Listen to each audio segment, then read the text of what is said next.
नमस्कार दोस्तों, मेरा नाम कुलदीप सिंह है। दोस्तों, आज से मैं आपके लिए यूपीएससी सीएसई के पेपर 2 में वर्णित पॉलिटी की कंप्लीट क्लास शुरू करने जा रहा हूँ। इस क्लास को हम प्री प्लस मेंस दोनों के पैटर्न के अनुसार लेकर चलेंगे और बीच-बीच में पिछली सालों में पूछे गए प्रश्नों की भी चर्चा करेंगे। आज की क्लास में हम कुछ बेसिक्स को समझने का प्रयास करेंगे। यदि आपको मेरा ये प्रयास अच्छा लगे तो चैनल को सब्सक्राइब करें, वीडियो को लाइक करें तथा कमेंट करके हमें अपनी राय ज़रूर दें। क्लास को अपने दोस्तों के साथ ज़रूर शेयर करें। आपके द्वारा दी गई प्रतिक्रिया हमारे लिए मोटिवेशन का कार्य करेगी। आइए आज की क्लास की शुरुआत करते हैं। दोस्तों, हमारे जो पेपर 2 है उसमें ये 5 सेगमेंट पूछे जाते हैं। सिलेबस के अनुसार यूपीएससी का जो सिलेबस है उसमें ये 5 सेगमेंट दिए गए हैं। Governance, constitution, polity, social justice और आईआर। जो अभी हम जो सीरीज़ शुरू कर रहे हैं इसमें हम कॉन्स्टिट्यूशन और पॉलिटी को साथ में लेकर चलेंगे, क्योंकि कॉन्स्टिट्यूशन और पॉलिटी दोनों इंटरलिंक हैं। क्योंकि अभी आप ही जो लोग सोचते हैं, कुछ लोग कॉन्स्टिट्यूशन को ही पॉलिटी समझते हैं और कुछ लोग पॉलिटी को ही कॉन्स्टिट्यूशन समझते हैं। इन दोनों में एक अंतर होता है और उस अंतर को समझना हमारे लिए बहुत ज़रूरी है। आइए हम क्लास की शुरुआत इन्हीं दोनों शब्दों से करते हैं। समझते हैं कि संविधान क्या है, मतलब कॉन्स्टिट्यूशन क्या है। दोस्तों, हम साथ के साथ नोट्स भी बनाएंगे और मैं सलाह दूंगा कि मैं जो डिक्टेट करूं उसे आप लिखें और याद करें। आइए सबसे पहले हम कॉन्स्टिट्यूशन को समझने का प्रयास करते हैं। लिखते हैं कॉन्स्टिट्यूशन। तो संविधान क्या है?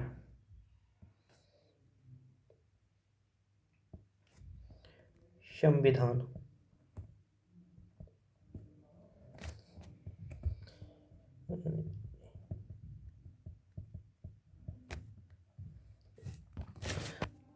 पहले हम लिख लेते हैं, उसके बाद इसे समझेंगे। संविधान उन प्रावधानों का संग्रह है जिसके आधार पर किसी देश का शासन चलाया जाता है। लिखिए, संविधान उन प्रावधानों का संग्रह है जिसके आधार पर किसी देश का शासन चलाया जाता है।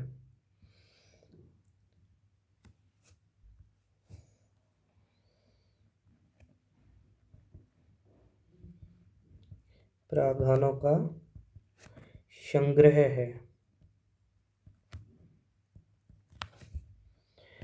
किसी देश का शासन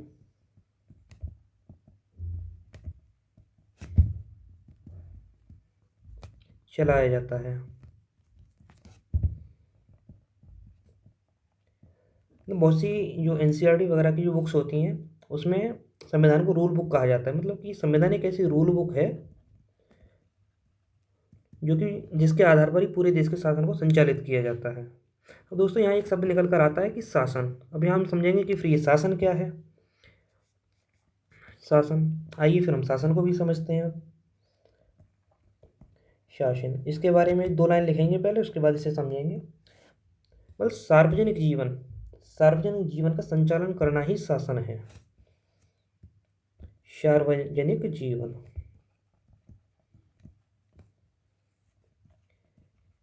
मतलब ऐसी चीज़ें जिनका प्रभाव हमारे सार्वजनिक जीवन पर पड़ता है। मतलब जो पूरे देश की जिसका प्रभाव पूरे देश के लोगों पर पड़े या काफ़ी सारे किसी बड़े समुदाय पर पड़े, इन सब चीज़ों को सार्वजनिक जीवन के अंदर कंसिडर किया जाता है, निजी जीवन के नहीं। इसके अंदर ऐसा नहीं होता है कि हम क्या पहन रहे हैं, क्या खा रहे हैं, इन सब चीज़ों को शासन के तहत संचालित नहीं किया जाता है। जैसे कि किसी को क्या पसंद है, किसी को लाल रंग के कपड़े पसंद हैं, किसी को काले रंग के कपड़े पसंद हैं, तो ये सब चीज़ें हमारे निजी जीवन के अंतर्गत आती हैं।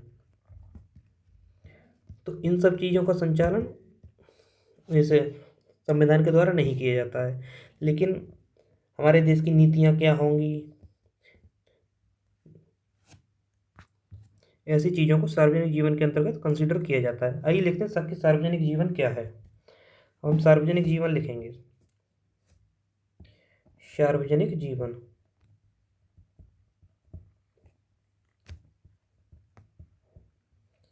सार्वजनिक जीवन के अंतर्गत हम निम्नलिखित पॉइंटों को ले सकते हैं। पहला कि राजनीतिक व्यवस्था,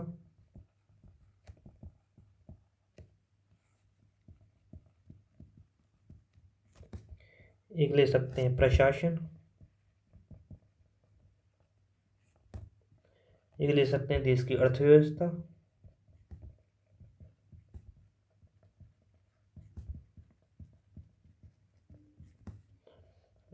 शिक्षा व्यवस्था, और ले सकते हैं विदेश नीति। ये मुख्य पॉइंट है, और भी पॉइंट्स हो सकते हैं, लेकिन इनके आधार पर हम समझ सकते हैं कि सार्वजनिक जीवन क्या है। अब देश की जो राजनीतिक व्यवस्था है उसका संचालन करना जो होगा वो हमारी संविधान के अनुसार ही संचालित होगा। तो ये एक सार्वजनिक व्यवस्था हो गई कि देश में कौन प्रधानमंत्री बनेगा, कौन क्या होगा, कि ये सब जो है वो संविधान के अनुसार ही तय किया जाता है। अब प्रशासन है, जितने भी बड़े बड़े अधिकारी हैं उनका चयन किस प्रकार होगा, उन्हें क्या क्या कार्य करेंगे वगैरह वगैरह जो भी होगा वो भी हमारे संविधान के अनुसार ही तय होता है। तो ये भी सार्वजनिक मतलब संविधान के अनुसार तय हो रहा है, तो और सार्वजनिक जीवन से संबंधित है ये भी। और देश की अर्थव्यवस्था, कि देश में कौन सी जो होगी नीतियाँ लागू होंगी। इसका एग्जाम्पल जो फिलहाल का एग्जाम्पल है वो जीएसटी है, कि कहाँ हमें कर लगाना है, कौन सा कर लगाना है, कौन सा कर हटाना है वगैरह वगैरह, जितना भी होगा वो भी संविधान के अनुसार ही निर्धारित होगा। तो देश की अर्थव्यवस्था मतलब इकोनॉमी में भी संविधान का बहुत बड़ा मतलब इकोनॉमी भी हमारे संविधान के अनुसार ही संचालित होती है। तो ये भी सार्वजनिक जीवन से ही संबंधित है। शिक्षा शिक्षा व्यवस्था भी संविधान के अनुसार संचालित होती है, कि जो हमारी शिक्षा व्यवस्था सिलेबस वगैरह वो भी गवर्नमेंट ही हमारी डिसाइड करती है। और विदेश नीति मतलब दूसरे देशों के साथ जो हमारे संबंध हैं वो भी हमारे संविधान के अनुसार ही निर्धारित होते हैं। तो ये सब जो चीज़ें हैं और इनका हमारे पूरे देश पर प्रभाव भी पड़ता है। तो ये हमारे सार्वजनिक जीवन से संबंधित है, किसी एक पर्टिकुलर व्यक्ति को ये प्रभावित नहीं करते हैं। तो इसलिए ये जो जो सब चीज़ें हैं, इन सब चीज़ों का जो संचालन जिस जिस भी बुक के द्वारा किया जाता है उसी को संविधान कहते हैं। आइए 2 लाइनें और लिखते हैं कि संविधान के बारे में। लिखते हैं, संविधान देश की मूल विधि है। मतलब जो भी संविधान है उसे देश की मूल विधि भी कहा जाता है। संविधान देश की मूल विधि है, मतलब फंडामेंटल लॉ है।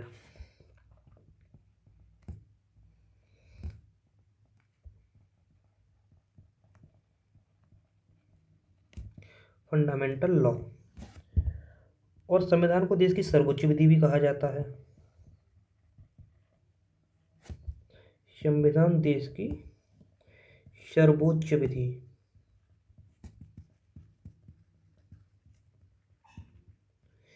सर्वोच्च विधि है मतलब किसी देश में जो भी कोई काम होगा वो संविधान के अनुसार होगा। संविधान से ऊपर कुछ नहीं, सबसे ऊपर संविधान है। मतलब ये सुप्रीम लॉ है। मतलब किसी अगर राष्ट्रपति का भी निर्वाचन होना है तो वो भी संविधान के अनुसार ही होगा। प्रधानमंत्री को जो भी कार्य करने हैं वो संविधान के अनुसार ही करे, अपनी मर्जी से वो कुछ नहीं कर सकता। तो इसलिए संविधान देश की सर्वोच्च विधि है। संविधान से ही एक शब्द निकला है जिसे हम काफ़ी बार प्रचलन में सुनते भी हैं, वह संविधानवाद। संविधानवाद, कॉन्स्टिट्यूशनलिज्म। संविधान को तो हमने समझ लिया। अब आइए हम देखते हैं कि संविधानवाद क्या है। संविधानवाद का सीधा सा अर्थ है सीमित शासन। सीमित शासन, इसका अर्थ हो जाता है मनमाने शासन का अभाव।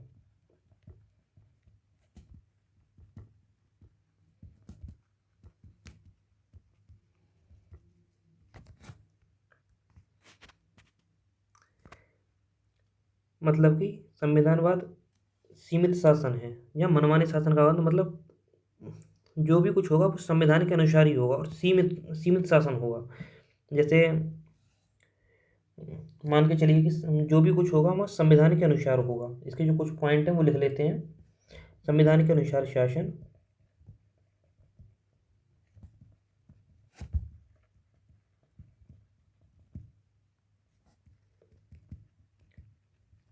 इसका जो अगला पॉइंट होगा वो होगा लोकतांत्रिक शासन।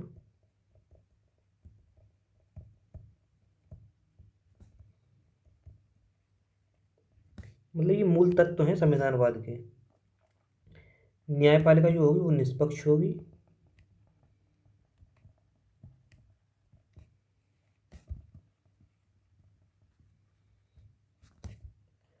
और शक्तियों का पृथक्करण होगा।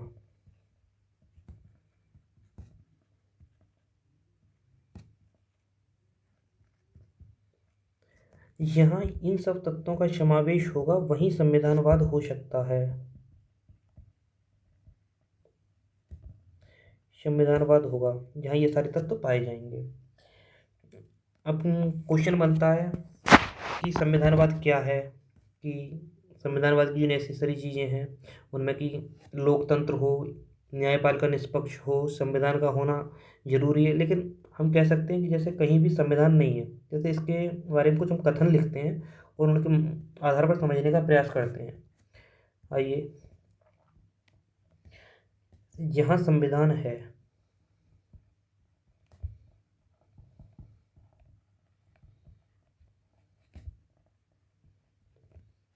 वहाँ जरूरी है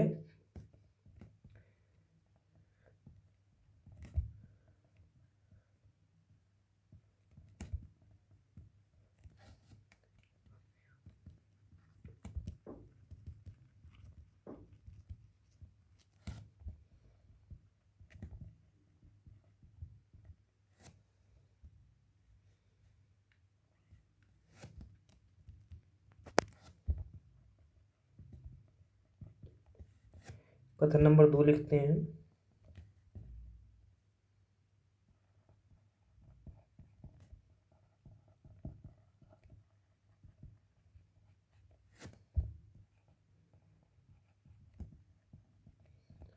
वहाँ जरूरी नहीं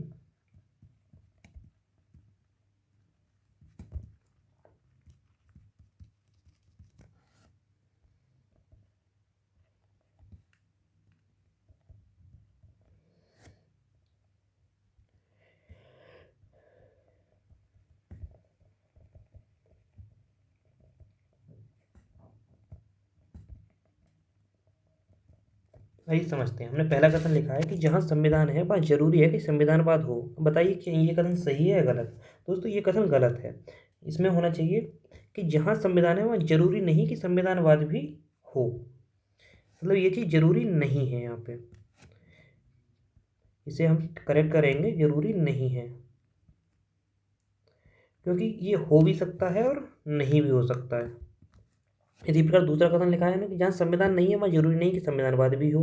अब इसका हम एग्जाम्पल ले सकते हैं, जैसे कि हिटलर के समय में जर्मनी, जब हिटलर जब जर्मनी पर शासन किया करता था उस समय उसने वहाँ शासन करने के लिए संविधान तो बनवाया था, संविधान तो था, लेकिन संविधान सर्वोच्च नहीं था। जो हिटलर का वो मनमाना संविधान था, मतलब, और वो उस पर नियंत्रण नहीं लगाता, मतलब हिटलर पर भी नियंत्रण नहीं लगाता था। इसलिए वहाँ संविधान तो था लेकिन संविधानवाद नहीं था। लेकिन ऐसी भी कल्पना की जा सकती है कि कोई आदर्श राजा आ जाए कि वहाँ संविधान संविधान तो नहीं है लेकिन स्वतंत्रता है, और जो शक्तियों का पृथक्करण वगैरह, मतलब जो सब कुछ वहाँ से जो सब काम हो रहे हैं वो एक आदर्श तरीके से किए जा रहे हैं और किसी पर बहुत ज़्यादा बाध्यता नहीं है, तो वहाँ संविधानवाद माना जा सकता है। मतलब ये व्यवहारिक नहीं है लेकिन ऐसा हो सकता है, इसे हम मान सकते हैं। लेकिन जहाँ संविधान है वहाँ जरूरी नहीं कि संविधानवाद भी हो, ये एक तथ्य है और इसे हम याद भी कर सकते हैं। क्योंकि संविधानवाद के लिए जरूरी है कि वहाँ संवैधानिक सरकार भी हो।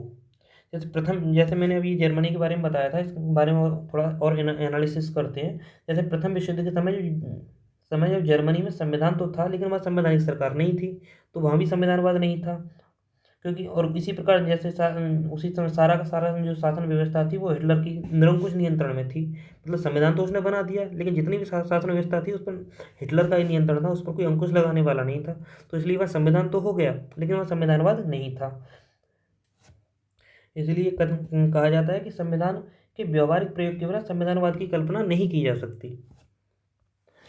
देखो, यहाँ हमने संविधान को समझ लिया कि संविधान क्या है। संविधान उन प्रावधानों का संग्रह है जिनके आधार पर किसी देश का शासन चलाया जाता है। और शासन को भी समझ लिया कि शासन क्या है। शासन सार्वजनिक जीवन का संचालन करना ही शासन है। मतलब हम दो टर्म समझ चुके हैं कि संविधान क्या है। संविधान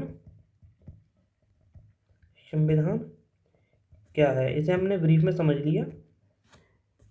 इसे हम ब्रीफ में समझ ही चुके हैं कि संविधान उन प्रावधानों का संग्रह है जिसके आधार पर किसी देश का शासन चलाया जाता है। और शासन भी हमने समझ लिया। शासन को भी हम समझ चुके हैं कि शासन क्या है, कि सार्वजनिक जीवन का संचालन करना ही शासन है। मतलब इसके अंदर निजी जीवन नहीं, जो भी हमारे देश में हो रहा है, जो कि बहुत सारे लोगों को प्रभावित करता है, सार्वजनिक जीवन के अंतर्गत जितनी भी चीज़ें आती हैं उनका जो संचालन हो रहा है उसे शासन, संविधान के तहत शासन, जो संविधान के तहत किया जा रहा है उसी को शासन कहते हैं। यानी मतलब हम संविधान का जो हमने शुरुआत की थी सिलेबस में, जो हमारे में दिया गया था कॉन्स्टिट्यूशनलिज्म, इसका हम शाब्दिक अर्थ समझ चुके हैं। अब जो दूसरा शब्द दिया गया पॉलिटी, अब हम इसका अर्थ समझेंगे। आइए लिखते हैं पॉलिटी। इसे हिंदी में बोला जाता है राज्य व्यवस्था।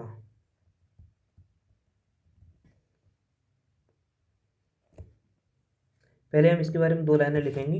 लिखिए, राज्य व्यवस्था संविधान का अनुप्रयोग है। राज्य व्यवस्था संविधान का अनुप्रयोग है। ये संविधान का व्यवहारिक रूप है। यह संविधान का व्यवहारिक रूप है। जब संविधान को व्यवहार में लागू किया जाता है, जब संविधान को व्यवहार में लागू किया जाता है तो कुछ विषय और मुद्दे उभर कर सामने आते हैं। तो कुछ विषय और मुद्दे उभर कर सामने आते हैं जिन्हें सामूहिक रूप में राज्य व्यवस्था कहते हैं। जिन्हें सामूहिक रूप में राज्य व्यवस्था कहते हैं। पैरा चेंज करके लिखिए, राज्य व्यवस्था के प्रमुख निम्नलिखित तत्व हैं। राज्य व्यवस्था के प्रमुख निम्नलिखित तत्व हैं। इसमें हम पहला तत्व जो लिखेंगे, लिखेंगे संसद के कानून।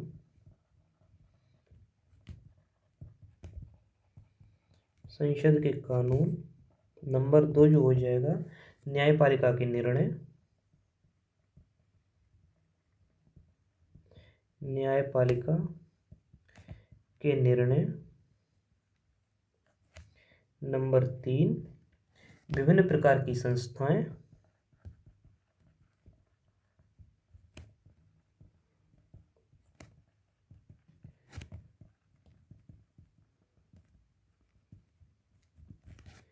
नंबर 4, इसे तुम इलेबरेट कर लो थोड़ा, जो विभिन्न प्रकार की संस्थाएं और उन संस्थाओं की जो कार्यप्रणाली है, इसी में आगे लिख लेते हैं। और उनकी कार्यप्रणाली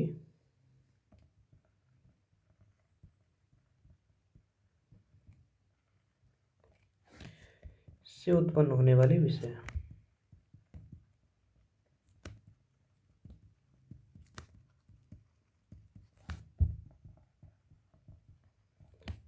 और नंबर 4 जो हो जाएगा जाति, धर्म, क्षेत्र, भाषा जैसे कारक और उनका राजनीतिक व्यवस्था पर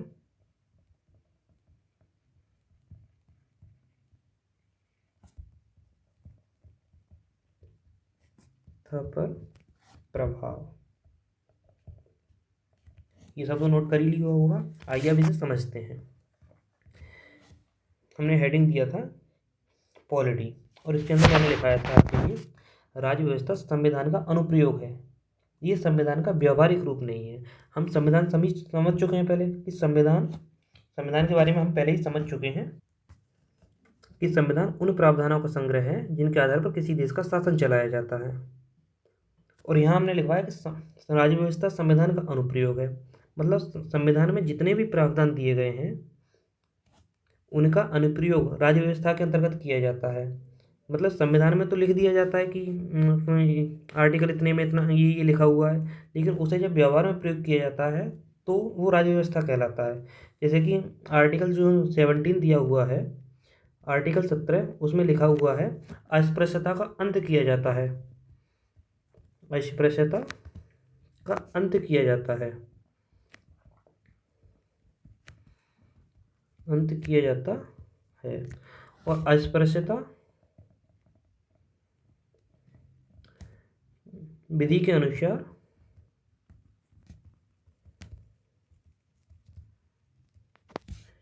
एक दंडनीय अपराध होगी।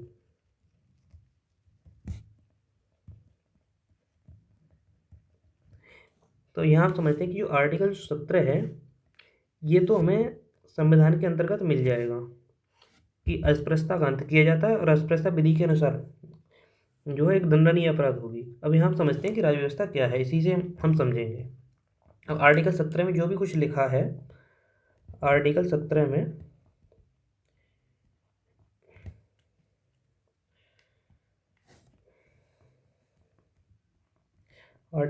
जो कुछ लिखा है वो तो हो गया संविधान,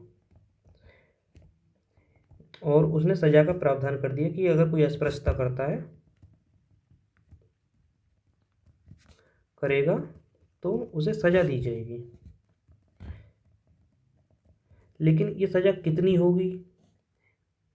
सिर्फ अर्थदंड लगाया जाएगा, कारावास दिया जाएगा, मृत्युदंड दिया जाएगा, इसके बारे में कोई प्रावधान संविधान में नहीं है। संविधान में इसके बारे में वर्णन नहीं किया गया है। तो इसका जो वर्णन करेगी वो हमारी संसद विधि बनाएगी। इस पर संसद इसमें विधि बनाएगी, और जो विधि बनाकर जो भी चीज़ लागू की जाएगी, मतलब संसद द्वारा जो विधि बनी, उसी को हम राज्य व्यवस्था कहेंगे। कि अगर कोई अस्पृश्यता करता हुआ पाया जाता है तो उसे इतने दिन का कारावास दिया जा सकता है। पहली बार अस्पृश्यता करेगा तो उसके साथ उसको ये सज़ा दी जाएगी, दूसरी बार करेगा तो ये सज़ा दी जाएगी, तीसरी बार में ये सज़ा दी जाएगी तथा इतना जुर्माना वगैरह लगाया जाएगा। उस सब का प्रावधान संसद द्वारा किया जाएगा। तो जो चीज़ मतलब संविधान के प्रावधानों के अनुसार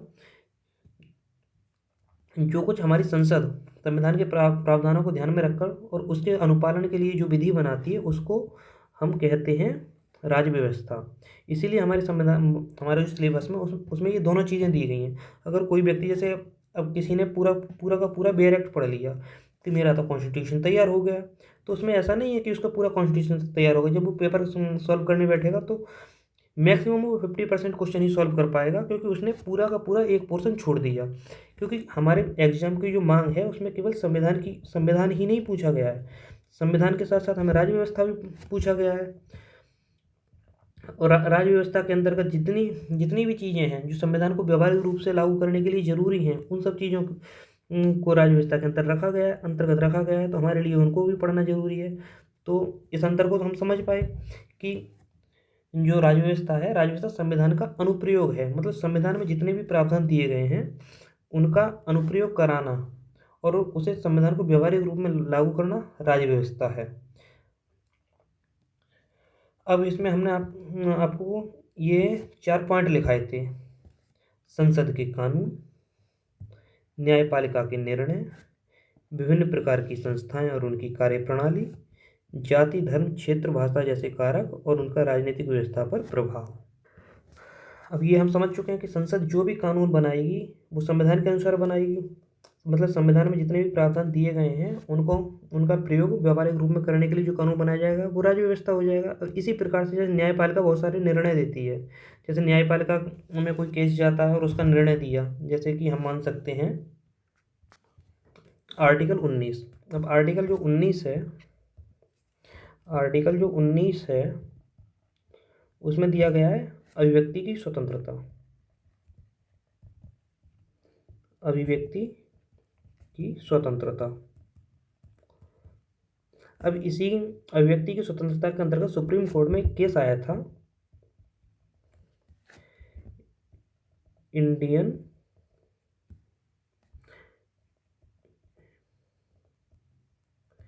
एक्सप्रेस पेपर केस। ये 1985 में आया था और इसके तहत हमारे सुप्रीम कोर्ट ने निर्णय दिया था कि आर्टिकल 19 के तहत अभिव्यक्ति की स्वतंत्रता के तहत जो अभिव्यक्ति की स्वतंत्रता के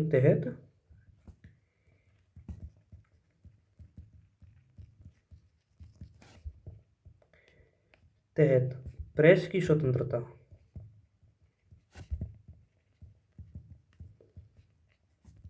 भी मौलिक अधिकार है।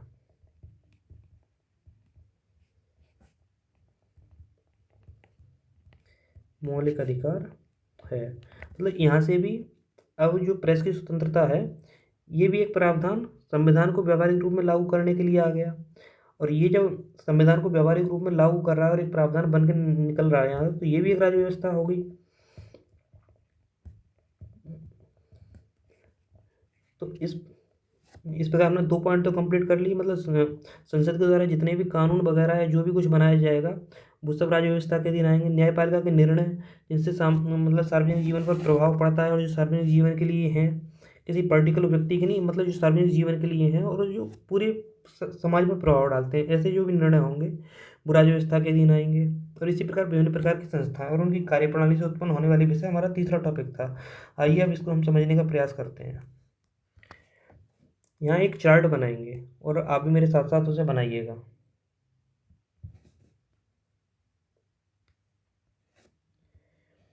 यहाँ लिखेंगे भारत की संस्थाएं।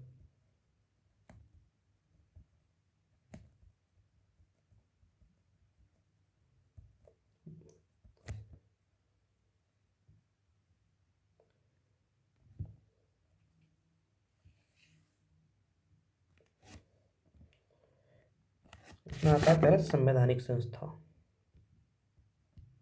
संवैधानिक संस्था। दूसरी आ जाती है इसमें असंवैधानिक संस्था।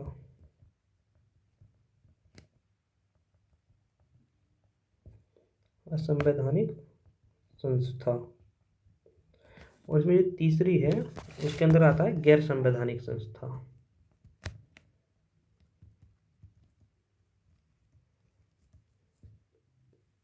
गैर संवैधानिक संस्था। अब ये जो गैर संवैधानिक संस्था है इसे हम 3 भागों में बांटेंगे। पुनः इसके अंतर्गत आ जाएगा सांविधिक,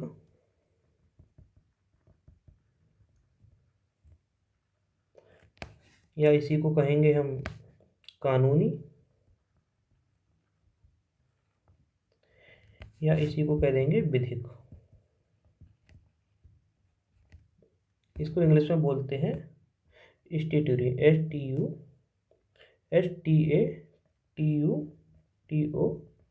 स्टैट्यूटरी बॉडी। इसका जो दूसरा हिस्सा हो जाएगा वो हो जाएगा कार्यकारी, एग्जीक्यूटिव बॉडी।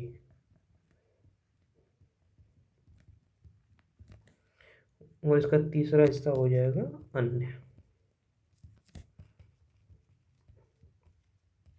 आइए समझते हैं, मतलब संवैधानिक संस्था, संवैधानिक संस्था, असंवैधानिक संस्था, गैर संवैधानिक।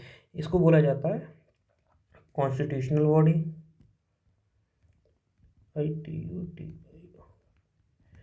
Constitution body. इसे बोला जाता है अनकॉन्स्टिट्यूशनल बॉडी।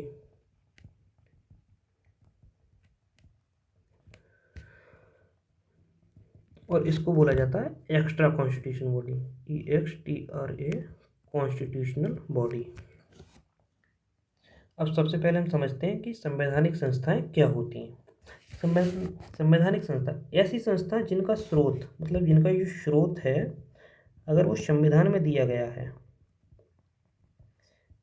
संविधान में दिया गया है तो उसे हम संवैधानिक संस्था कहेंगे। इसके एग्जाम्पल के तौर पर हम देख सकते हैं यहाँ पर, जैसे कि संविधान, हमारे संविधान के आर्टिकल जो है 324, इसमें दिया गया है मतलब निर्वाचन आयोग, कि भारत का एक निर्वाचन आयोग होगा,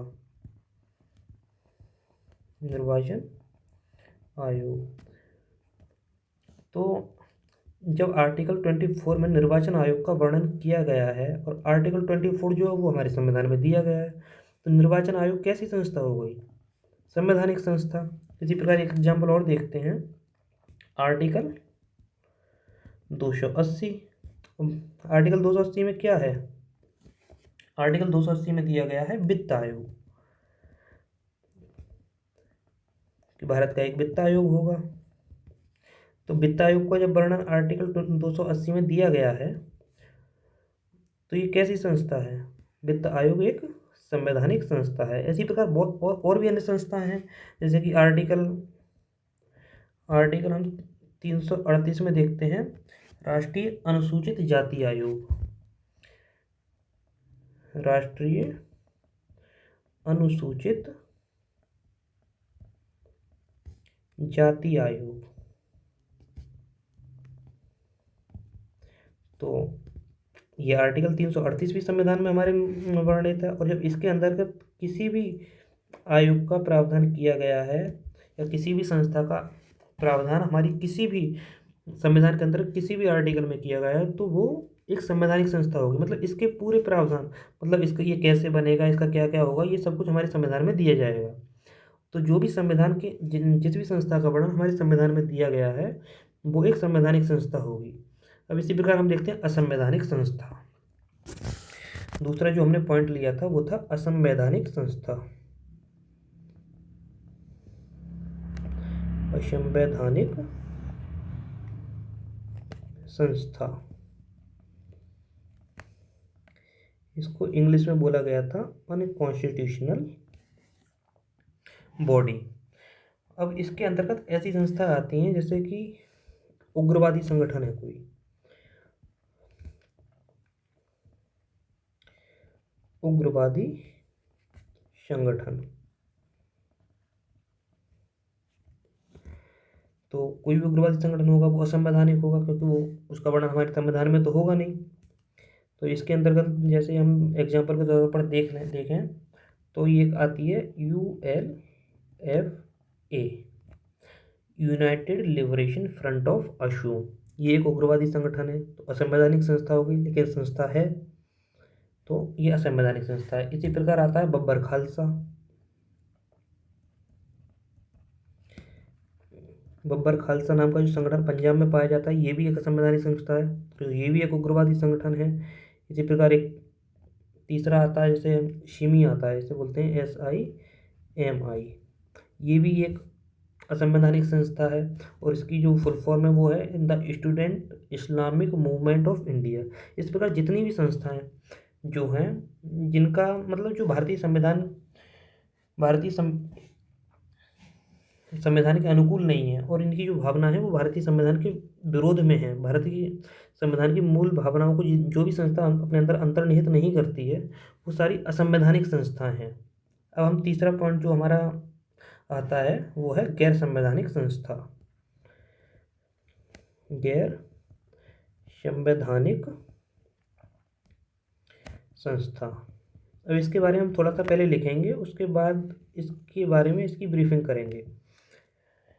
तो गैर संवैधानिक संस्था क्या है, तो पहले लिख लेते हैं इसके बाद। गैर संवैधानिक संस्थाओं के अंतर्गत वे संस्थाएं आती हैं, गैर संवैधानिक संस्थाओं के अंतर्गत वे संस्थाएं आती हैं जिनका संविधान में उल्लेख नहीं है, मतलब जिनका संविधान में उल्लेख नहीं है लेकिन जो संविधान के आदर्शों को पूरा करती हैं।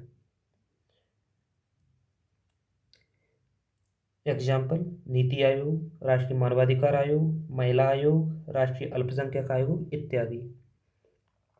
अब देखो यहाँ हमने बताया था, इसमें गैर संवैधानिक संस्थाओं के अंतर्गत वे संस्थाएं आती हैं जिनका संविधान में तो उल्लेख नहीं है लेकिन जो संविधान के आदर्शों को पूरा करती हैं। जैसे हमने यहाँ बताया था कि जो असंवैधानिक संस्थाएं वे ऐसी संस्थाएं हैं जो जिसमें संविधान के आदर्श निहित नहीं है, जो संविधान के अनुसार कार्य नहीं करती हैं, संविधान के विरोध में है, तो वो असंवैधानिक संस्था हो गई। इसी प्रकार इनका भी संविधान में तो उल्लेख नहीं होगा, इसी प्रकार इनका भी संविधान में तो उल्लेख नहीं है, संविधान में ये वर्णित तो नहीं है, लेकिन ये संविधान के जो आदर्श हैं उनको धारण करती हैं, धारण करती हैं। अब हमने इसका जो गैर संवैधानिक संस्था थी, इनको तीन हिस्सों में डिवाइड किया था। आइए फिर से कर लेते हैं, आपने किया हुआ होगा तो वहीं लिख लीजिएगा, मैं आपको दोबारा करके दिखा रहा हूँ। जैसे हमने सबसे पहले इसमें लिखा था सांविधिक,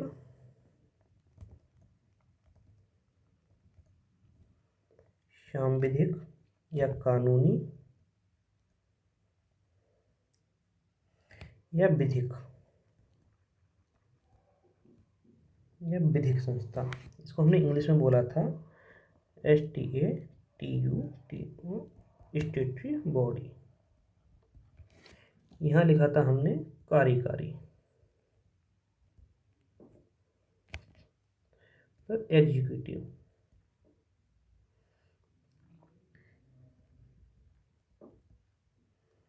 और इधर आ गया था अन्य, अदर।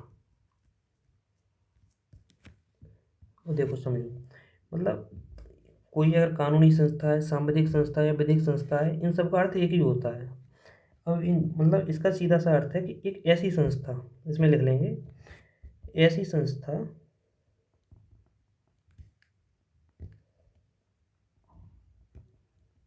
ऐसी संस्था जो संसद के कानून से निर्मित हुई हो, जो संसद के कानून से निर्मित हुई हो।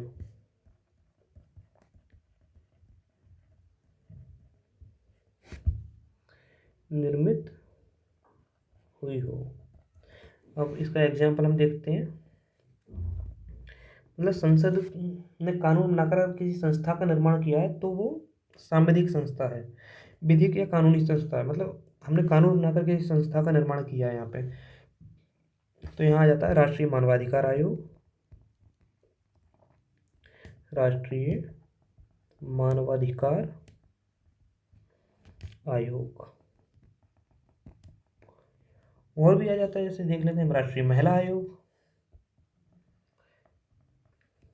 राष्ट्रीय महिला आयोग। और भी काफ़ी सारी संस्थाएं हैं। मतलब एग्जाम्पल के लिए हमने ये दो संस्थाएं देख ली कि जिनका निर्माण हमारी संसद ने कानून बनाकर किया है। राष्ट्रीय मानवाधिकार, राष्ट्रीय महिला आयोग, ये सारी बहुत सारी संस्थाएं। अब कुछ संस्थाएं ऐसी होती हैं जो कार्यकारी मतलब एग्जीक्यूटिव संस्थाएं कहलाती हैं। इन संस्थाओं का जो निर्माण होता है वो राष्ट्रपति कार्यपालिका के आदेश से होता है। तो इसमें हम लिख सकते हैं जो कार्यपालिका या राष्ट्रपति के आदेश से निर्मित हो।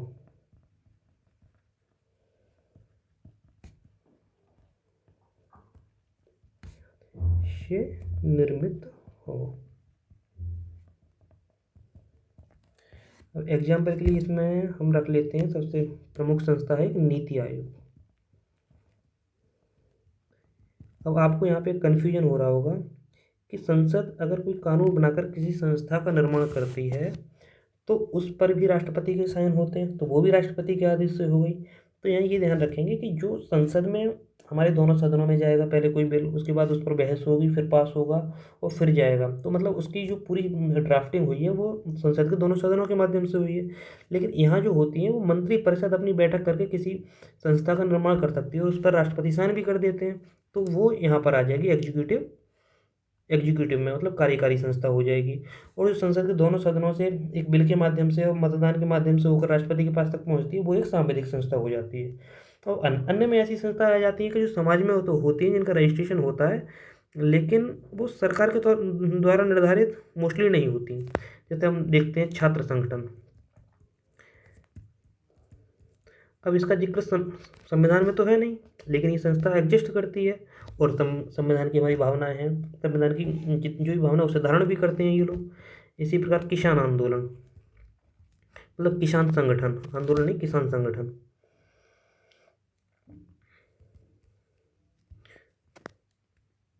इसे हम बोलते हैं भारतीय किसान यूनियन, इसके नाम से ही जाना जाता है, भारतीय किसान यूनियन।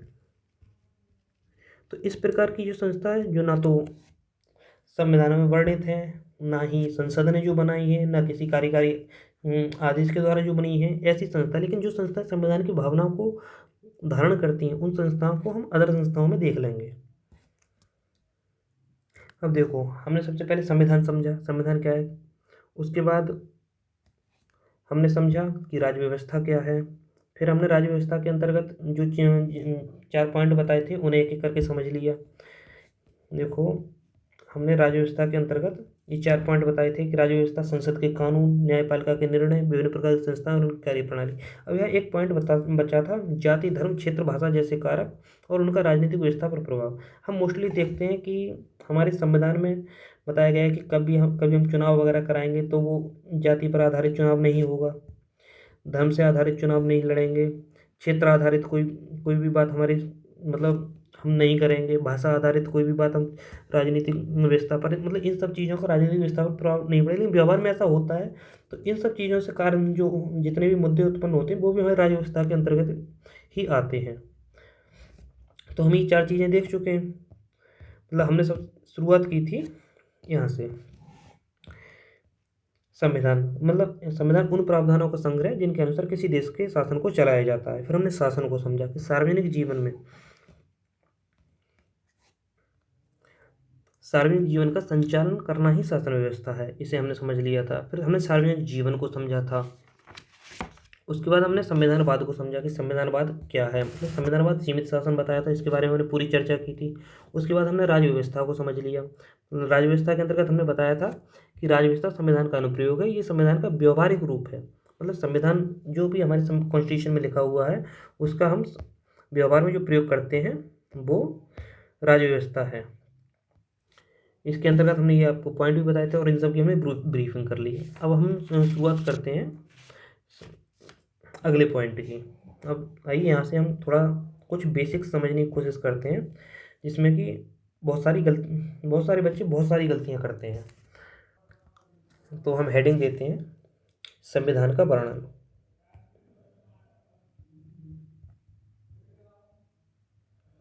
संविधान का वर्णन मतलब संविधान में क्या क्या, मतलब जो संविधान को लिखने का तरीका है, मतलब उसमें क्या क्या चीज़ किस प्रकार से लिखी हुई है, उन सब चीज़ों को हम समझने। तो सबसे पहले आ जाता है इसमें संविधान। संविधान हमारे देश का एक संविधान है और संविधान के अंतर्गत सबसे पहला जो डिवाइडेशन होता है वो होता है भाग में। भाग इसे बोला जाता है पार्ट, PART, पार्ट। अभी वर्तमान समय में हमारे मतलब जो संविधान जब हमारा लागू हुआ था उस समय संविधान में 22 भाग थे, लेकिन अभी वर्तमान में 25 भाग हैं। अब इस भाग के बाद हम संविधान को बांटते हैं अध्याय में। अध्याय इसे इंग्लिश में बोला जाता है चैप्टर। अब हमारे संविधान में 22 भाग हैं, लेकिन सभी भाग इतने बड़े नहीं हैं कि उन्हें चैप्टर में बांटा जाए। मतलब कुछ भाग तो इतने बड़े हैं कि उन्हें चैप्टर में बांटा गया है और वो कई कई चैप्टर में बटे हुए हैं। कुछ भागों में ये अध्याय नहीं पाया जाता है, तो इसमें लिख सकते हैं सभी भागों में नहीं।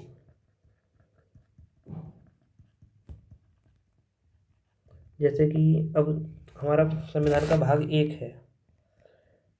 भाग एक में क्या बताया गया है? तो भाग एक इतना छोटा सा भाग है जिसमें बताया गया है कि इंडिया दैट इज भारत, मतलब भारत के बारे में जो कुछ बताया गया है वो बहुत छोटा सा भाग है। और भाग 2 है, भाग 2 में नागरिकता के वगैरह के बारे में बताया गया है, तो वो भी एक छोटा सा भाग है। लेकिन जब भाग 5 में हम पहुंचते हैं, भाग 5, अब भाग 5 में पूरा जो संघ का शासन आ जाता है वो है संघ का शासन। अब संघ के शासन में राष्ट्रपति, प्रधानमंत्री वगैरह, संसद वगैरह जो भी सब चीज़ें वो हैं, तो इसलिए ये बहुत बड़ा भाग है। तो इसे हमने कई सारी अध्यायों में बांट रखा है, जैसे हम आगे चलकर पढ़ेंगे। अब अध्याय हम समझ गए। अब अध्याय के बाद आता है सीधा सीधा आर्टिकल, मतलब अनुच्छेद। अनुच्छेद इसे हम इंग्लिश में बोलते हैं आर्टिकल। अब अनुच्छेद के बाद आता है खंड। खंड को इंग्लिश में बोला जाता है क्लॉज। और खंड के बाद आता है उपखंड।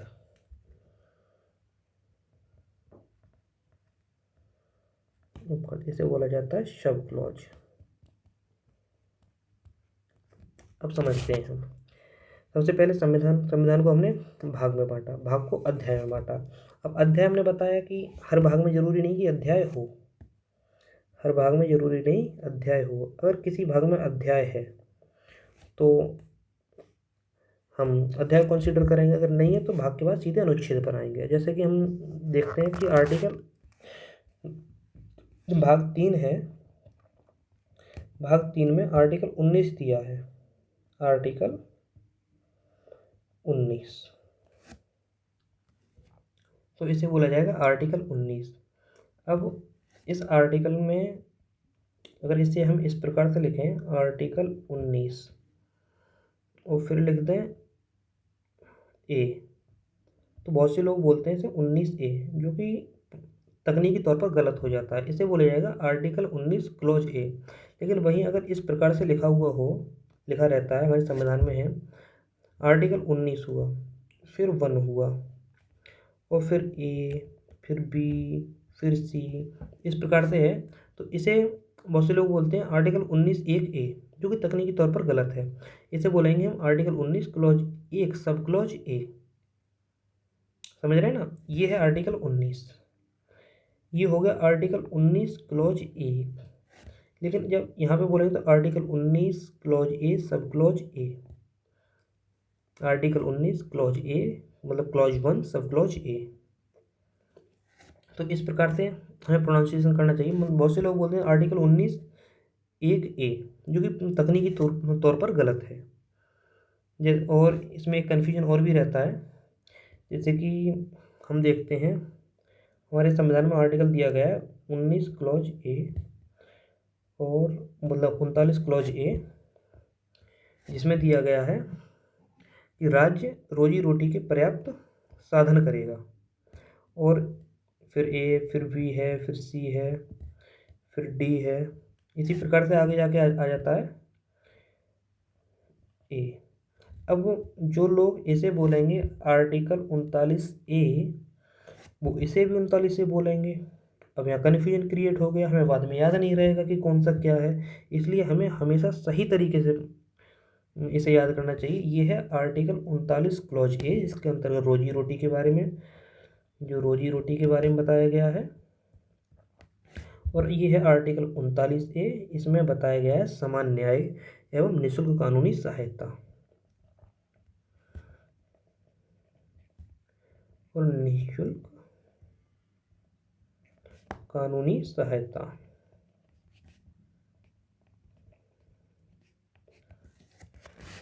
तो इसे हम याद रख लेंगे, हम दोनों मंत्र समझ गए कि अगर ब्रैकेट लगा हुआ है, अगर किसी भी आर्टिकल के बाद ब्रैकेट में कुछ लिखा हुआ है तो वो या तो क्लॉज होगा, और डबल ब्रैकेट आ जाती है तो वो सब क्लॉज हो जाता है। जैसे कि इधर आ गई, जैसे ये हो गया, तो ये क्या हो गया, क्लॉज, और ये हो गया सब क्लॉज। तो हम समझ रहे हैं इस बात के लिए कि कैसे होता है। आइए एक डायग्राम के माध्यम से समझने का प्रयास करते हैं। जैसे कि ये हमने डायग्राम बना दिया, ये बन गया हमारा, हो गया संविधान। संविधान संविधान के अंदर जो आएगा वो हो गया, सबसे पहले संविधान को बांटा गया है भागों में, तो ये हो गया भाग। अब भागों को किस चीज़ में बांटा गया है, भागों को बांटा गया है अध्याय में, अध्याय। अब अध्याय को किस चीज़ में बांटा गया है, अध्याय को बांटा गया है अनुच्छेदों में। अब अनुच्छेद को किस चीज़ में बांटा गया, अनुच्छेद को बांटा गया है क्लॉज में, मतलब कि खंड में, और खंड को किस चीज़ में बांटा गया है, उपखंड में, उपखंड। तो अगर हमें बताना हो, अगर हम किसी भी चीज़ के बारे में बात करें, जैसे मान के चलिए कि हम इस आर्टिकल को बोलना है हमें, आर्टिकल 19 ये और ऐसे करके लिखा हुआ है। अगर कोई संविधान का जानकार व्यक्ति और इसे तकनीकी तौर पर अगर सही बोलेगा, तो बोलेगा वो भारत के संविधान के भाग 3 के, इसमें अध्याय दिया नहीं गया तो अध्याय को हम बाईपास करेंगे, अनुच्छेद 19 के क्लॉज 1 के सब क्लॉज ए में ये लिखा है। तो इस चीज़ को हम समझ गए। अब ये इतना तो हमने बेसिक समझ लिया। अब आते हैं हम इसके अगले पॉइंट में। हमारे संविधान में वर्णित है एक, इसके बारे में हम जानते हैं, अनुसूची। अब हम अनुसूची को समझते हैं। अनुसूची, आइए पहले हेडिंग डालिए अनुसूची और इसके बारे में पहले लिखते हैं, फिर हम इसके बारे में विस्तार से चर्चा करेंगे। अनुसूची संविधान के अंत में दी गई विषयों की वह सूची है जो संविधान के किसी प्रावधान की व्याख्या करती है।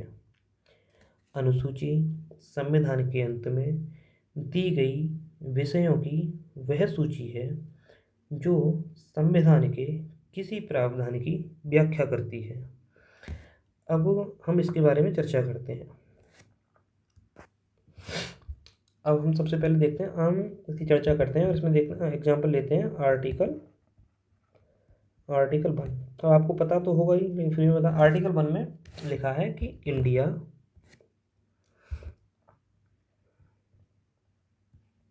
इंडिया अर्थात भारत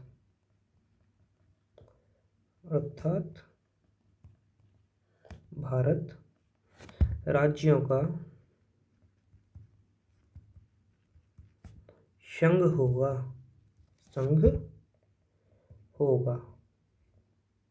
ये लिखा हुआ है। अब यहाँ पे जो राज्यों का संघ दिया गया है, अगर इसी को यहाँ पे वर्णित कर दिया जाए कि भारत में इतने राज्य होंगे और उनके बारे में सब कुछ लिखा जाता, तो ये वाला पोर्शन ही काफ़ी बड़ा हो जाता है कि आर्टिकल 1 ही पता चल रहा है कि 18 से 20 पेजों का हो गया। तो इसके लिए इसके बारे में तो यहाँ लिख दिया, और इसमें लिख दिया कि इसके बारे में इनकी जो व्याख्या है, इनका जो वर्णन है वो अनुसूची 1 में होगा। अनुसूची 1 में, तो अनुसूची 1 का जो संबंध है वो हमारे आर्टिकल 1 से है। तो अनुसूची 1 का क्या काम है? अनुसूची 1 आर्टिकल 1 की पूरी व्याख्या करती है कि आर्टिकल 1 में जो जितना भी डाटा है वो अनुसूची 1 में दिया गया है। इसी प्रकार जैसे अनुसूची 2 है, अनुसूची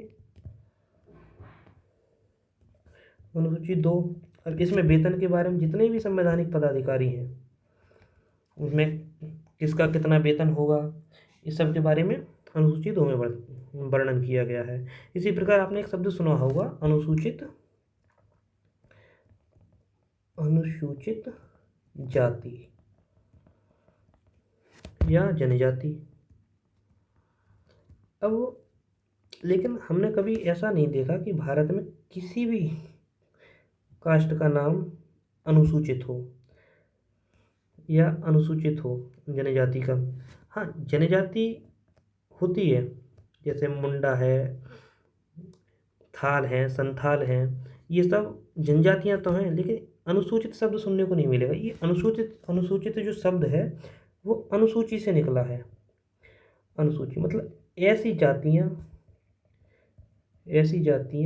या जनजातियाँ जिनका वर्णन संविधान की अनुसूचियों में है।